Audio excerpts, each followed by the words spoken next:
বন্যার খবর জানাতে এবার যাচ্ছি ফেনীতে। সেখান থেকে যোগ দিচ্ছেন সহকর্মী আব্দুল্লাহ আল মামুন। মামুন, ফেনীর সার্বিক বন্যা পরিস্থিতির কতটা উন্নতি হয়েছে এবং উজান থেকে কি এখনো পানি আসছে?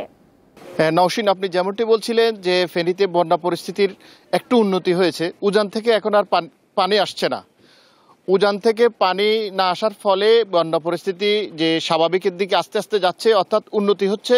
এখন পানি নামার যে গতি সেটা একদম ধীর গতিতে পানি নামছে, যার ফলে যে রাস্তাঘাট এবং মানুষের ঘরবাড়ি এগুলো থেকে পানি কিন্তু এখনও নামেনি।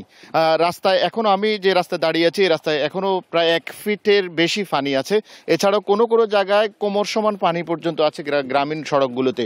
তো উজান থেকে পানি বন্ধ থাকলেও এই পানির নামতে অনেক সময় লাগবে বলেই আমরা কর্তৃপক্ষের কাছ থেকে জানতে পেরেছি যে এই পানি নামবে, একটু সময় লাগবে। এছাড়া আপনি যেটি বলছিলেন যে পানিবাহিত নানা রোগ, অর্থাৎ পানি নামার সাথে সাথে যেসব এলাকাগুলোতে পানি নেমে গেছে এগুলো থেকে নানা রকম পানিবাহিত রোগ দেখা দিয়েছে। ডায়রিয়া, আমাশয়, শ্বাসকষ্ট সহ নানা ধরনের রোগে মানুষ আক্রান্ত হচ্ছে। চর্মরোগের পরিমাণটা বেশি দেখা গেছে। আমি কথা বলেছিলাম ফেনী জেনারেল হাসপাতালের তত্ত্বাবধায়কের সাথে। উনি আমাকে যেটি জানিয়েছে যে এখানে ডায়রিয়া রোগীর সংখ্যা প্রচুর পরিমাণ ডায়রিয়া রোগী, যার ফলে যেখানে যে শয্যা ছিল, শয্যার বাইরেও তারা মেঝেতেও চিকিৎসা নিচ্ছিল।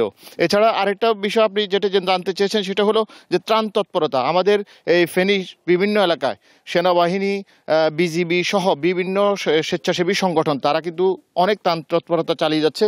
কোনো মানুষ আসলে অনাহারে নেই, তারা বিভিন্নভাবে কোনো না কোনোভাবেই ত্রাণের আওতায় আসছে। এবং এখানকার যে রাজনৈতিক সংগঠনগুলো আছে তারাও কিন্তু ত্রাণ তৎপরতা একদম গ্রামে গ্রামে, এলাকায় এলাকায় নিয়ে পৌঁছে দিচ্ছেন। এর ফলে মানুষ আসলে খাদ্যের যে সংকট এটা খুব একটা নেই। তবে পানি নামার সাথে সাথে যে বাজারগুলো আছে এগুলো থেকে অনেকের পণ্য সামগ্রী নষ্ট হয়ে গেছে। এই পণ্য সামগ্রীগুলো তারা আবার স্বাভাবিক হয়ে ফিরে আসতে অনেক সময় লাগবে। ওই সময় হয়তো দেখা যাবে যে ত্রাণ, মানুষের যে খাদ্য সামগ্রী এগুলোর একটা সংকট তখন দেখা দিতে পারে। তবে সর্বোপরি ফেনীর যে বন্যা পরিস্থিতি এটি উন্নতির দিকে আছে এবং আরও উন্নতির দিকে যাবে, এটাই আমরা প্রত্যাশা করছি। এবং এখানকার যে স্থানীয় মানুষ তারা প্রত্যাশা করছে যে বন্যা পরিস্থিতি স্বাভাবিক হয়ে তারা আবার বাড়িঘরে ফিরে যাবে এবং তাদের যে ক্ষয়ক্ষতি সেটা পুষিয়ে তারা আবার স্বাভাবিক জীবনযাপনে ফিরে যাবে। এই ছিল আমার কাছে ফেনীর বন্যা পরিস্থিতির সর্বশেষ।